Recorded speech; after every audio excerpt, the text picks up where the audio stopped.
Bấm còi xe khung giờ nào không bị phạt từ mùng 1 tháng 1 năm 2025. Hiện hành khoản 12 điều 8 Luật Giao thông Đường bộ 2008, một trong những hành vi bị nghiêm cấm là bấm còi, rú ga liên tục, bấm còi trong thời gian từ 22 giờ đến 5 giờ,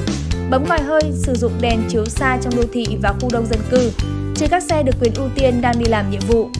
Theo Điều 21 Luật Trật tự An toàn Giao thông Đường bộ 2024, từ mùng 1 tháng 1 năm 2025, người tham gia giao thông không sử dụng còi liên tục hoặc có âm lượng không đúng quy định, không sử dụng còi trong thời gian từ 22 giờ ngày hôm trước đến 5 giờ ngày hôm sau trong khu đông dân cư, khu vực cơ sở khám bệnh, chữa bệnh, trừ xe ưu tiên và chỉ được sử dụng còi trong các trường hợp sau đây. Báo hiệu cho người tham gia giao thông đường bộ khi xuất hiện tình huống có thể mất an toàn giao thông. Báo hiệu chuẩn bị vượt xe.